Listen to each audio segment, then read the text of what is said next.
నమస్తే రందేవి, welcome to story board. Pahalgam ఉగ్రదాడితో జాతి యావత్తు రగిలిపోతోంది. దేశ ప్రజల రక్తం మరుగుతోంది. పాకిస్తాన్కు గట్టిగా బుద్ధి చెప్పాలని డిమాండ్లు పెరుగుతున్నాయి. అటు కేంద్రం కూడా వరుసగా కీలక సమావేశాలు నిర్వహిస్తోంది. యుద్ధం గనక అనివార్యమయ్యే పరిస్థితులు కనిపిస్తున్నాయి. ఒకవేళ దాయాదుల పోరంటూ వస్తే ప్రపంచ దేశాలు ఎవరి వైపు ఉంటాయన్న చర్చ కూడా మొదలైంది. యుద్ధం విషయంలో భారత్ పాక్ సామర్థ్యాలు, పోరు కారణంగా కలిగే నష్టాల గురించి కూడా విశ్లేషణలు జరుగుతున్నాయి. ఆర్టికల్ 370 రద్దు తర్వాత కాశ్మీర్ ప్రశాంతంగా ఉందన్న భావన పెరిగింది. అది నిజం కాదని నిరూపిస్తూ పెహల్గాంలో ఉగ్రవాదులు ఘాతుకానికి తెగబడ్డారు. కానీ విని ఎరుగని ఘటనతో దేశం ఉలిక్కిపడింది. ఉగ్రదాడికి రూపకల్పన చేసిన పాకిస్తాన్కు మరిచిపోలేని గుణపాఠం చెప్పాలని డిమాండ్ పెరుగుతోంది. కశ్మీర్ మారిందనే ప్రచారం అబద్ధమని నిరూపించడమే ధ్యేయంగా ఉగ్రవాదులు తెగబడ్డారు. తాపీగా నడుచుకుంటూ వచ్చి పర్యాటకుల్ని పొట్టన పెట్టుకున్నారు. అంతే తేలికగా పరారయ్యారు. గతంలో ఉగ్రదాడులకు సర్జికల్ స్ట్రైక్స్తో బుద్ధి చెప్పిన చరిత్ర భారత్కు ఉంది. అయినా సరే పాకిస్తాన్ బుద్ధి మార్చుకోకుండా మరోసారి ఘాతుకానికి తెగించింది. దీంతో పాకిస్తాన్కు మళ్లీ తలెత్తకుండా బుద్ధి చెప్పాలని దేశ ప్రజలంతా కోరుకుంటున్నారు. అవసరమైతే యుద్ధానికైనా సిద్ధంగా ఉండాలనే సంకేతాలిస్తున్నారు. ఇటు కేంద్రం కూడా పహల్గాం ఉగ్ర ఘటనను చాలా సీరియస్గా తీసుకుంటోంది. ఇప్పటికే 2 సార్లు రాజ్నాథ్ సింగ్ మోడీతో సమావేశమై భద్రతా దళాల సన్నద్ధతను వివరించారు. ఉగ్రదాడి జరిగిన వారం రోజుల వ్యవధిలో రెండోసారి కీలకమైన భద్రతా వ్యవహారాల కేబినెట్ సమావేశమవుతోంది. ఉగ్రవాద మూలాలు పెకిలిస్తామని ఇప్పటికే కేంద్ర మంత్రులు గట్టిగా చెప్పారు. దేశం రక్తం మరుగుతోందని ప్రధాని తీవ్ర వ్యాఖ్యలు చేశారు. ఇవన్నీ చూస్తుంటే ఏదో పెద్ద ఆపరేషన్కే కేంద్రం రంగం సిద్ధం చేస్తోందనే భావన కలుగుతోంది. అయితే అది యుద్ధమా ఇంకోటా అనేది తేలటం లేదు. ప్రస్తుత పరిస్థితులు, జరుగుతున్న పరిణామాలు చూస్తుంటే యుద్ధాన్ని పూర్తిగా కొట్టిపారేయలేని పరిస్థితి కనిపిస్తోంది. పాకిస్తాన్ భారతదేశంతో కంపేర్ చేసుకుంటే అసలు స్థితే లేదు, ఏమీ లేదు. కానీ పాకిస్తాన్ వెనకాల 1962 నుంచి చైనా ఉన్నది. పాకిస్తాన్ సైన్యాన్ని, పాకిస్తాన్ ఎకానమీని అంతా చైనా సాయం చేసి ప్రాక్సీగా భారతదేశానికి వ్యతిరేకంగా 60 సంవత్సరాల నుంచి వాడుతున్నారు. ఈవేళ పాకిస్తాన్ సైన్యంలో మోడర్నైజేషన్ అవ్వింది. ఈవేళ వాళ్ళకి యాటమ్ బాంబు ఉన్నది అంటే అంతా చైనా సాయంతో చేసుకున్నారు. భారతదేశాన్ని హరికట్టాలి, భారతదేశాన్ని స్థిరం లేకుండా చేయాలి అంటే చైనా మంత్రం ఏంటంటే పాకిస్తాన్ ఉండాలి, పాకిస్తాన్కి అన్ని కావాల్సినవి ఇవ్వాలి. సో అందువల్ల పాకిస్తాన్ రెడీగా ఉన్నది యుద్ధానికి. ఇలాంటి యుద్ధం అంటే మనం అక్కడికి వెళ్ళేమంటే ఫుల్ ఫోర్స్తో రియాక్ట్ అవుతారు. యుద్ధంలో యుక్రెయిన్, రష్యా ఒక మంచి ఉదాహరణ. రష్యా ఎంత పెద్ద దేశం, ఎంత పవర్ఫుల్ దేశం అయినా యుక్రెయిన్ ఆప్ చేసింది. యుద్ధాలు ఇమీడియట్గా ఎలా వెళ్తుందో మనం చెప్పలేము. చాలా జాగ్రత్తగా దిగాలి, ప్లాన్ చేయాలి. భారత్ ఎప్పుడూ తనంతట తానుగా యుద్ధాన్ని కోరుకోలేదు. కానీ శత్రువు కవ్వించినప్పుడు ప్రతిదాడి మాత్రం చేసింది. ఇప్పుడు పాకిస్తాన్ కూడా రెచ్చగొట్టే ప్రకటనలు చేస్తోంది. పహల్గాం ఉగ్రదాడి తర్వాత కూడా బుద్ధి మార్చుకోవటం లేదు. సరిహద్దుల్లో మోహరింపులు, కాల్పుల విరమణ ఒప్పందం ఉల్లంఘనలు, యుద్ధ విమానాల తరలింపు, ఇలా అన్నింటిలోనూ దుందుడుకు చర్యలకు పాల్పడుతోంది. పాకిస్తాన్కి కావలసిందే ఇండియా వాళ్ళు కయ్యానికి ఏదైతే కాల్ గీశారో ఇప్పుడు దానికి ప్రతీకారంగా మనం ఒక యుద్ధ వాతావరణంలోకి వెళ్ళి ఒక యుద్ధంలోకి పాల్గొనాలనే ఆశ పాకిస్తాన్కి చాలా బలంగా ఉంది. ఇప్పుడు లాస్ట్ టైం ఎప్పుడైతే మనం సర్జికల్ స్ట్రైక్ చేశామో అప్పుడు మనం బాలాకోట్ స్ట్రైక్ చేసినప్పుడు అది వాళ్ళకి సర్ప్రైజ్. ఎందుకంటే అలాంటి రియాక్షన్ మనం ఎన్నడూ వాళ్ళకి ఇవ్వలేదు. కాబట్టి ఈసారి పాకిస్తాన్ ప్రీ ప్లాన్డ్గా ఈ అటాక్ చేసింది. అండ్ ఈ ప్రీ ప్లాన్డ్ అటాక్ ఏదైతే జరిగిందో దానికి ప్రతీకారంగా ఇండియా బాలాకోట్ లాంటి యాక్షన్ చేస్తుంది అని వాళ్ళకి ఆల్రెడీ తెలుసు. కాబట్టి వాళ్ళు ఆల్రెడీ సతర్కమై ఉన్నారు. అలాంటి అటాక్ని ఎదుర్కోవడానికి రెడీగా కూడా ఉన్నారు. కాబట్టి ఇప్పుడు మనం ఏ యాక్షన్ తీసుకున్నా కానీ బాలాకోట్ లాంటి యాక్షన్ కాకుండా దానికైనా తీవ్రంగా ఉన్న యాక్షన్ తీసుకుంటాము. పాకిస్తాన్ చర్యలకు ధీటుగా భారత్ కూడా సర్వసన్నద్ధంగా ఉంది. త్రివిధ దళాలను సమాయత్తం చేస్తోంది. 2 దేశాల సన్నద్ధతను చూస్తుంటే యుద్ధం వచ్చేలా ఉందనే చర్చ జరుగుతోంది. కానీ యుద్ధం అంత ఆషామాషీగా ప్రారంభం కాదనే సంగతి సుస్పష్టం. గత 125 సంవత్సరాలలో అంటే 1900 నుంచి ప్రపంచవ్యాప్తంగా జరిగిన 95% యుద్ధాలలో ఏ దేశం యుద్ధాన్ని ప్రారంభించినా అది ప్రత్యర్థి దేశం చేతిలో ఓటమి పాలైంది. అయినా పాక్ ప్రేరేపిత ఉగ్రవాదులు పెహల్గాంలో యుద్ధం ప్రారంభించారనే అభిప్రాయం సహజం. పాకిస్తాన్తో సింధు జలాల ఒప్పందాన్ని సస్పెండ్ చేయటంలో భారత్ అద్భుతంగా వ్యవహరించింది. 1960 నుంచి పాకిస్తాన్తో ఎన్ని యుద్ధాలు చేసినప్పటికీ భారత్ ఎప్పుడూ సింధు జలాల జోలికి పోలేదు. దీంతో పాకిస్తాన్ అతి విశ్వాసంతో వ్యవహరించింది. ఇప్పుడు పెహల్గాం ఉగ్రదాడితో విసిగిపోయిన భారత్ పాకిస్తాన్పై బ్రహ్మాస్త్రం ప్రయోగించింది. ఈ నిర్ణయం పాకిస్తాన్కు పెద్ద షాక్ ఇచ్చింది. భారత్ ఇప్పుడు సింధు జలాల ఒప్పందాన్ని సస్పెండ్ చేయటం ద్వారా పాకిస్తాన్పై భారీ ఒత్తిడి పెట్టింది. అదొక విజయమే. ఉగ్రవాదులను తమకు అప్పగించాలని భారత్ డిమాండ్ చేయవచ్చు. ఈ విషయంలో పాకిస్తాన్ కన్సెషన్స్ ఇవ్వవలసి ఉంటుంది. భారత్ అనేక డిమాండ్లను లేవనెత్తవచ్చు. వ్యూహాత్మకంగా ప్రతి దౌత్యపరమైన అవకాశాన్ని అన్వేషించాలి. దౌత్య యుద్ధం గెలవటానికి ఉత్తమ మార్గమని చరిత్ర మనకు నిరూపించింది. సరైన దౌత్యం ఖచ్చితంగా యుద్ధం కంటే మంచి ఫలితమే ఇస్తుంది. శత్రువుకి మర్చిపోలేని గుణపాఠం కూడా నేర్పుతుంది.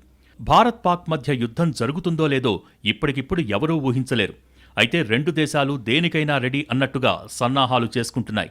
పాకిస్తాన్కు ప్రతిగా భారత సైన్యం తన యుద్ధ నౌకలు, విమానాలు, సైనిక దళాలను అంతర్జాతీయ సరిహద్దు నియంత్రణ రేఖ వద్ద ఉన్న స్థావరాలలో మోహరిస్తోంది. శత్రు దళాలు ఏదైనా దాడికి సిద్ధమైతే భారత్ ముందుగానే ఎదుర్కోగలుగుతుంది. ఐఎన్ఎస్ విక్రాంత్ కూడా అంతర్జాతీయ సముద్ర జలాల్లో ఉంటూనే కరాచీ సమీపానికి వెళ్లటం వ్యూహాత్మకమే. శత్రువుల ఇంధన ఉత్పత్తి కేంద్రాలు, భూ సముద్ర వైమానిక స్థావరాలు, సమాచార కేంద్రాలు, ఆయుధ డిపోలు, చమురు డిపోలను లక్ష్యంగా చేసుకుని దాడులు చేసేందుకు అవకాశముంటుంది. 1971 యుద్ధం సమయంలో ఐఎన్ఎస్ విక్రాంత్ తూర్పు పాకిస్తాన్పై సైనిక చర్యలు, నౌకాదళ దాడులు నిర్వహించింది. ఇప్పుడు కూడా అప్పటి వ్యూహాన్ని రిపీట్ చేస్తున్నారేమో అనే సందేహాలు కూడా వస్తున్నాయి. అయితే ఏదీ రూఢీ కాకుండా భారత్ తెలివిగా వ్యవహరిస్తోంది. ఏ అవకాశాన్ని కొట్టిపారేయటానికి లేకుండా, ఏ అంశమూ కన్ఫర్మ్ చేసుకునే వీలు లేకుండా చర్యలు తీసుకుంటోంది. ఇప్పుడు భారత్ ముందున్న ప్రధాన సవాల్ పెహల్గాం ఉగ్రదాడి పాకిస్తాన్ వల్లే జరిగిందని అంతర్జాతీయ స్థాయిలో నిరూపించటానికి బలమైన సాక్ష్యాధారాలు సంపాదించడమే. ఇప్పటికే ఎన్ఐఏ దర్యాప్తు ఆ దిశగానే సాగుతోంది. ఇప్పటికే పాక్ సైన్యానికి వ్యతిరేకంగా కొన్ని ఆధారాలు సేకరించారు. వీలైనన్ని బలమైన ఆధారాలతో పాకిస్తాన్ నోరెత్తకుండా చేయటమే తక్షణ కర్తవ్యమని భారత్ భావిస్తోంది. అయితే గత కొన్ని సంవత్సరాలుగా కశ్మీర్లో జరుగుతున్న ఘటనలు, ఉగ్రదాడుల విషయంలో భారత్ స్పందించిన తీరు కారణంగా ప్రజల అంచనాలు పెరిగాయి.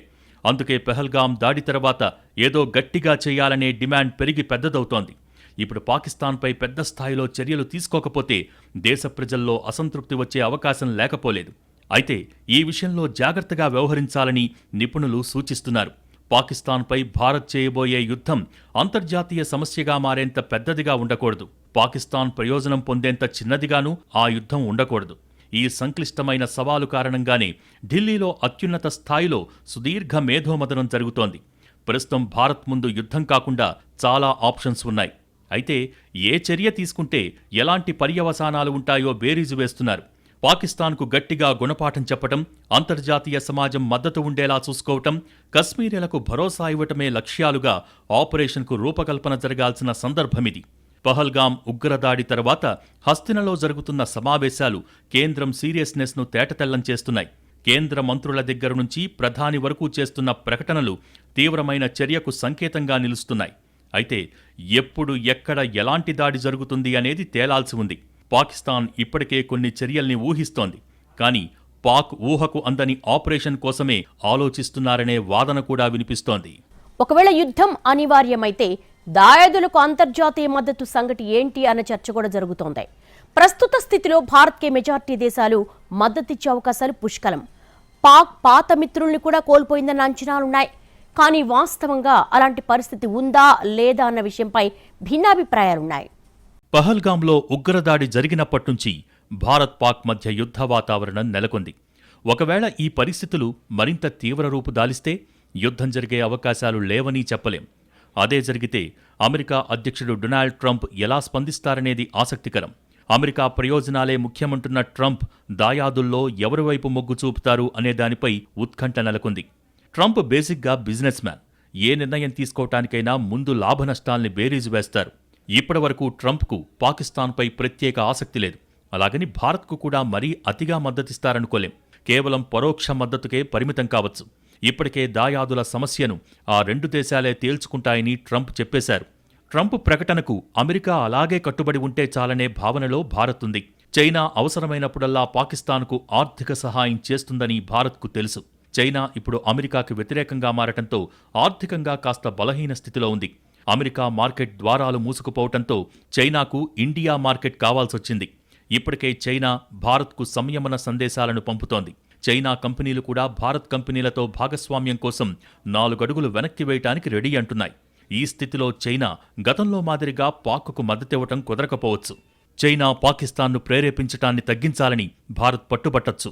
ఈ క్రమంలో భారత్తో యుద్ధాన్ని నివారించడానికి పాకిస్తాన్పై చైనా ఒత్తిడి తెచ్చే అవకాశం కూడా ఉంది. అసలు ఆ దిశగా ఆలోచించడం కూడా మంచిది కాదని దాయాదికి హితవు చెప్పినా ఆశ్చర్యపోనక్కర్లేదు. అంతర్జాతీయ స్థాయిలోనూ పాకిస్తాన్ పూర్తిగా ఒంటరిగా మిగిలింది. Organisation of Islamic cooperation OIC, Saudi Arabia, UAE, Iran ఇలా ఏ దేశమూ పాకిస్తాన్కు సహాయం చేయటానికి సిద్ధంగా లేవనే అభిప్రాయాలు ఉన్నాయి. గల్ఫ్ దేశాలు గతంలో మతం ఆధారంగా పాకిస్తాన్కు అవసరమైనప్పుడు నైతిక మద్దతిచ్చేవి. కానీ ఇటీవలి కాలంలో వాటి తీరులో మార్పొచ్చింది. మరోవైపు భారత్ కూడా వ్యూహాత్మకంగా గల్ఫ్తో ద్వైపాక్షిక సంబంధాలు బలోపేతం చేసుకుంది. దీంతో గల్ఫ్ దేశాలు కూడా నైతికంగా భారత్ వైపు నిలబడే అవకాశాలు ఎక్కువ.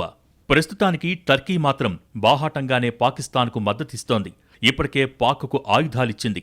తమ విమానం ఇంధనం కోసమే పాక్ ఎయిర్పోర్ట్లో దిగిందని టర్కీ బుకాయిస్తున్నా అది నిజానికి ఆయుధాలు మోసుకొచ్చిన కార్గో విమానమని మన ఇంటెలిజెన్స్ వర్గాలు అనుమానిస్తున్నాయి.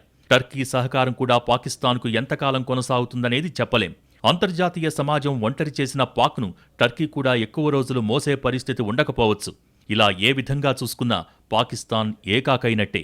కొంతకాలంగా అంతర్జాతీయంగా భారత్ పరపతి పెరుగుతోంది. దీనికి పూర్తి విరుద్ధంగా పాకిస్తాన్ భ్రష్టదేశంగా పేరు మోస్తోంది. పహల్గాం ఉగ్రదాడిని ఇప్పటికే ప్రపంచ దేశాలు ముక్తకంఠంతో ఖండించాయి. చాలా దేశాలు ఉగ్రదాడి వెనుక పాక్ ఉందని నమ్ముతున్నాయి.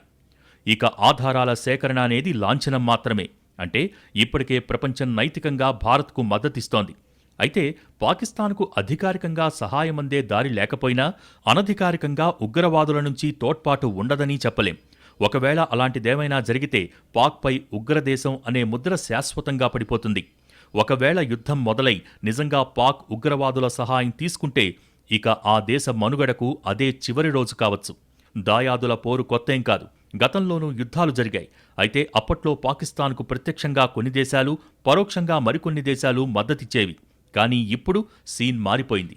పాకిస్తాన్కు ప్రత్యక్షంగా కానీ పరోక్షంగా కానీ ఎవరూ మద్దతిచ్చే ప్రసక్తి కనిపించటం లేదు. యుద్ధం గురించి పాకిస్తాన్ బీరాలు పలుకుతోంది. ఆ దేశం వాస్తవ స్థితి మాత్రం దారుణంగా ఉంది. పాకిస్తాన్ దైన్యాన్ని సొంత ప్రజలే సోషల్ మీడియాలో బట్టబయలు చేస్తున్నారు. ప్రస్తుతం పాకిస్తాన్ చరిత్రలో ఎన్నడూ లేని ఆర్థిక సంక్షోభాన్ని ఎదుర్కొంటోంది. విపరీతమైన ద్రవ్యోల్బణం, ఆకాశాన్నంటుతున్న ఆహార ధరలతో కోట్లాది మంది ప్రజలు బతుకు భారమై నానా ఇబ్బందులు పడుతున్నారు. నిత్యావసరాల ధరలు చూస్తే కళ్ళు బైర్లు కమ్ముతున్నాయి. చికెన్ ధర కిలోకు ఏకంగా 800 రూపాయలకు చేరింది. బియ్యం దాదాపు కిలోకు 340 రూపాయలకి, గుడ్లు డజన్ 332 రూపాయలకి, పాలు లీటర్ 224 రూపాయలకి పెరిగాయి.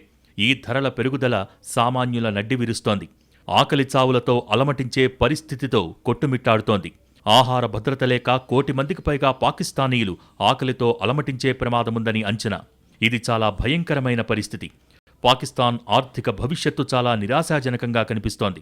ప్రపంచ బ్యాంకు అంచనాల ప్రకారం గ్రామీణ ప్రాంతాల్లో వాతావరణ మార్పుల ప్రభావం వల్ల వరి, మొక్కజొన్న వంటి ప్రధాన పంటల ఉత్పత్తి చాలా వరకు తగ్గిపోతోంది. ఇది ఆహార కొరతను మరింత తీవ్రతరం చేసి ఇప్పటికే దారుణంగా ఉన్న ఆహార భద్రత లేమితో అల్లాడుతోంది. ప్రస్తుత ఆర్థిక సంవత్సరంలో 1 కోటికి పైగా పాకిస్తానీయులు ఆకలి ప్రమాదంలో ఉన్నారని, వ్యవసాయంపై ఆధారపడ్డ గ్రామీణ ప్రాంతాలు అత్యంత దారుణంగా ప్రభావితమవుతాయని ఈ నివేదిక పేర్కొంది. ఆర్థిక సంక్షోభంతో సగటు ద్రవ్యోల్బణం ఆందోళనకర స్థాయికి చేరింది. ప్రాథమిక ఆహార వస్తువుల ధరలు అమాంతం పెరిగిపోయాయి. దీంతో చాలా కుటుంబాలు కనీసం 2 పూటలా భోజనం కూడా భరించలేని దుస్థితిలో ఉన్నాయి. ఇలాంటి దారుణమైన ఆర్థిక పరిస్థితిలో పాకిస్తాన్ ఉన్నప్పుడే భారత్తో ఉద్రిక్తతలు మరింత తీవ్రమయ్యాయి. దౌత్యపరమైన ఉద్రిక్తత కూడా పాకిస్తాన్ ఆర్థిక కష్టాలను మరింత పెంచింది. ఒకవైపు అంతర్గత ఆర్థిక సంక్షోభం, మరోవైపు బాహ్య ఒత్తిళ్లతో పాకిస్తాన్ నాయకత్వం సతమతమవుతోంది. అటు సింధు నదీ జలాల విషయంలో పాక్తో ఉన్న ఒప్పందాన్ని భారత్ పూర్తిగా రద్దు చేసింది. దీంతో సాగునీటి కొరత ఏర్పడుతుంది. ఇప్పటికే ఆకలి చావులతో ఉన్న పాక్ను మరింత సంక్షోభంలోకి నెడుతోంది. అటు పాకిస్తాన్తో ఉన్న వాణిజ్య సంబంధాలను భారత్ రద్దు చేసింది. దీంతో పాక్ దిగుమతి చేసుకునే ఫార్మా, చక్కెర, ఇతర ఫుడ్ సంబంధిత వస్తువులు నిలిచిపోనున్నాయి. ఇప్పటికే ఆర్థిక సంక్షోభంతో అల్లాడుతున్న పాక్కు రాజకీయ ఉద్రిక్తతలు, వాణిజ్య ఆంక్షల వల్ల మరింత దిగజారే పరిస్థితి నెలకొంది. ద్రవ్యోల్బణం 25% చేరుకుంది. దీంతో పాకిస్తాన్ ప్రస్తుతం ఆసియాలోనే అత్యంత ఖరీదైన దేశంగా నిలిచింది. పాకిస్తాన్ ముందున్న సవాళ్లు చాలా పెద్దవి. మరింత అస్థిరతను నివారించాలంటే పాకిస్తాన్ నాయకత్వం అంతర్గత ఆర్థిక సమస్యల్ని, బాహ్య సంబంధాల ఉద్రిక్తతలను రెండింటినీ ఏకకాలంలో పరిష్కరించుకోవాలి. ప్రస్తుతం జీవన వ్యయం పెరుగుతూ ఉండడంతో విస్తృతమైన ఆకలి ప్రమాదం ముంచుకొస్తోంది. కోట్లాది మంది పాకిస్తానీయులకు పరిస్థితి అత్యంత క్లిష్టంగానే ఉంది. ఈ పరిస్థితుల్లో భారత్తో సైనిక ఘర్షణను ఎదుర్కొనే ఆర్థిక స్తోమత పాకిస్తాన్కు ఉందా అనేది $1 మిలియన్ ప్రశ్న. పాక్ విదేశీ మారక నిల్వలు $370 కోట్ల పడిపోయాయి. జీడీపీలో 70% అప్పులు చేరుకున్నాయి. ఆర్థిక చర్యల కార్యదళం FATF కారణంగా పాక్ 5 ఏళ్లుగా గ్రే లిస్టులో ఉంది. దీంతో అప్పు పుట్టడం కూడా కష్టంగా మారింది. ప్రభుత్వ ఆదాయంలో 40 నుంచి 50% వడ్డీ చెల్లింపులకే పోతోంది. ఈ స్థితిలో పాక్ IMFను ఆశ్రయించి 25వసారి $300 కోట్ల స్వల్పకాల ఆర్థిక ప్యాకేజీని పొందింది. IMF సహకారంతో పాక్ మొత్తం $700 కోట్ల ఉద్దీపన ప్యాకేజీ పొందింది. అయితే ఈ రుణానికి అనేక ప్రభుత్వ సంస్కరణలు, ఉద్యోగ కోతలు, శాఖల విలీనం వంటి చర్యలు తీసుకోవాలని పాక్ అంగీకరించింది. ఇలాంటి దీనస్థితిలో భారత్తో సైనిక ఘర్షణ పాకిస్తాన్కు మరింత తీవ్రమైన ఆర్థిక సంక్షోభానికి దారితీయవచ్చు. భారత్తో పోల్చుకుంటే పాకిస్తాన్ జనాభాపరంగా, సైనికపరంగా, ఆయుధాల పరంగా, ఆర్థిక పరంగా, రాజకీయ పరంగా, అంతర్జాతీయ సహకారం పరంగా అన్ని రంగాలలో వెనకబడే ఉంది. ఇప్పటికే అడుక్కు తినే స్థాయిలో ఉన్న పాకిస్తాన్ భారత్తో యుద్ధం వస్తే ఇంకా పాతాళానికి పడిపోతుందనే విషయం తెలిసినా ఆ దేశం కవ్వింపు చర్యలకు దిగుతూనే ఉంది. అంతర్గతంగా పాక్లో అనేక రాజకీయ, వేర్పాటువాద సవాళ్లు ఉన్నాయి. ప్రభుత్వం, సైన్యం మధ్య కూడా సఖ్యత లేదు. ఒకవైపు ప్రత్యేక దేశం కోసం ఎప్పటినుంచో డిమాండ్ చేస్తున్న బలూచిస్తాన్ ఇటీవలి కాలంలో పాక్కు పెద్ద తలనొప్పిగా మారింది. ఇలాంటి సమయంలో భారత్తో యుద్ధమంటే పాకిస్తాన్ ఇంకా నష్టపోవాల్సిన పరిస్థితే ఉంటుంది. అలాగని భారత్కు నష్టం జరగదని కాదు. పాక్తో పోలిస్తే భారత్కు జరిగే నష్టం స్వల్పం. కోవిడ్ మహమ్మారి నుంచి కూడా త్వరగా కోలుకున్న ఘనత భారత్ సొంతం. కార్గిల్ యుద్ధం నుంచి కూడా భారత్ వేగంగా కోలుకుంది.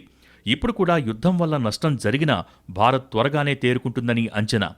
యుద్ధం గురించి పాక్ ప్రజలు కూడా ఆందోళన చెందుతున్నారు. తమ బాధను సోషల్ మీడియా వేదికగా వెళ్లగక్కుతున్నారు.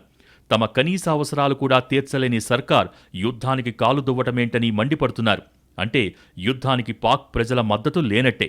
కానీ మన దేశంలో పరిస్థితి భిన్నంగా ఉంది. ఇక్కడ యుద్ధం వచ్చినా దేశ ప్రజలంతా ఒక్కతాటిపై ఉండి సర్కారుకి నైతిక మద్దతిస్తారు. ఆ రకంగా చూసుకున్నా యుద్ధం పాకిస్తాన్కు తీరని నష్టం చేస్తుంది. అన్ని రకాలుగా బలహీనంగా ఉన్న పాకిస్తాన్ సరిహద్దుల్లో ఎగిరెగిరి పడుతోంది. అన్ని కోణాల్లోనూ సర్వసన్నద్ధంగా ఉన్న భారత్ సంయమనం పాటిస్తోంది. అలాగని పాక్ను ఉపేక్షించే పరిస్థితి లేదని స్పష్టం చేస్తోంది. సరైన సమయంలో కఠిన నిర్ణయం ఉంటుందని గుర్తు చేస్తోంది.